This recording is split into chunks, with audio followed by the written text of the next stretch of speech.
over 100 media organizations from all over the world participated in the research. What were the principles of analysis of these documents? All the journalists that participated, that were part of the team, had the access to the whole base, whole documentation? That's right. So all journalists can access all documents, and it's up to them what stories and what angles they wish to pursue. So the question is, who is responsible for the reports published in the media based on this documentation? If someone reports something that is not correct, who is responsible? The journalists who published it or ICIJ? So all journalists remain editorially responsible for their own content. So that means that newsrooms and journalists must go through their own editing, fact-checking, and legal checks as they would for any story. The fact that we work together as a collaboration doesn't mean that other newsrooms take on editorial responsibility. What is the exact, let's say, percentage of documents that is published so far from the whole amount of leaked 2.6 terabytes, right? Yes. So what's been published so far, small examples that relate to stories and publishing. So some newsrooms publish more of the documents than others, and that will depend on, again, the editorial choice and the legal constraints within each country, because in some countries you can publish more documents online than you can on others. At the beginning of May, ICIJ will be releasing the full list of the 214,000 offshore companies incorporated by Mossack Fonseca with certain office holders within those companies. So that will become a permanent searchable database open to other journalists, to members of government and civil society. But that is still not the whole package that was received. That's right. Okay, how much? Do you know? I'm not able to put a percentage or a proportion on that, no.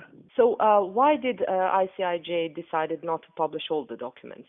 We at ICIJ, as well as all of our partners, recognized that there are legitimate and legal reasons for many offshore companies, and that also many of the documents are of a inherently private nature that are not served divulging in the name of the public interest. So passport documents and passport numbers, bank accounts, bank numbers, that kind of information. We made a decision, and our partners agreed with us, wasn't in the public interest to release en masse to the internet. So do you think it would you would avoid this kind of questions if, for example, you analyzed all data first and then announced you received, let's say, 500 documents? We and many of the journalists, and there are 400 of us on this project, have spent up to a year analyzing the documents. And what we published in terms of stories and any of those documents that have been published so far are those that were judged to have been related to stories in the public interest. Yes, but why does ICIJ insist on the fact that you came into possession of 11.3 million documents if a very big part is going to stay hidden in some private archive? Why was it so important to say we have a lot and we're just going to give you a piece? I think it's important to say that the files were that large because it gives a sense of how big the offshore industry is. Speaking about the size of the data also is part of the story, in that this is a parallel universe that exists in which wealthy people and politically powerful people can play by different rules. It's a different story when it comes to what can be released online for privacy and journalism ethics rules that I discussed previously. ICIJ never dictates to its partners what stories they run, and all journalists have access to the entire database, so they can feel free to report and research whatever stories they like. Well, how do you explain this issue that also emerged, and there are no names from U.S.? As many experts have said so far, the United States itself is a tax haven. There are major tax haven industries within the United States, which could be one reason why American citizens prefer to use their own country and its tax avoidance loopholes rather than go overseas. I think historians and experts have also pointed to the fact that there are reasons why Americans would be more reluctant to use Panama, especially any politically powerful American citizen.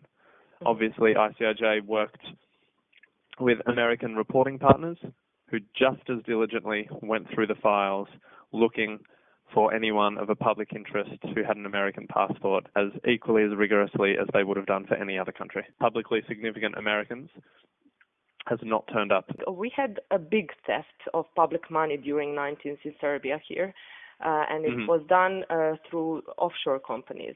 Insajder did a lot of research on that subject, so we consider it is very important that everyone has access to those files. So don't you think that insisting on exclusivity in that way is contrary actually to public interest? Panama Papers has involved the largest number of journalists ever working on a single project. So that itself redefines the term of exclusivity.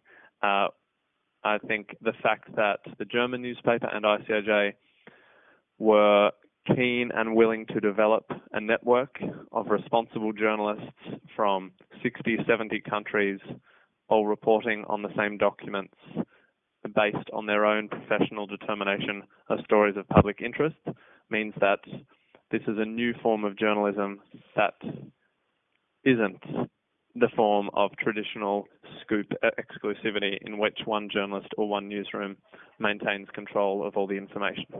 We, as you can imagine, have received hundreds of requests to join Panama Papers, and we are considering those because our interest is not keeping Panama Papers only to the 400 journalists who currently access. We fully recognize that there are many countries in which there haven't been partner journalists so far, and we want to expand that as responsibly and also as widely as possible so that stories can continue to be told. Mossack Fonseca, legal advisors, claim that hacker attack from Europe is cause of leaking these documents. How can such a huge amount of data be hacked?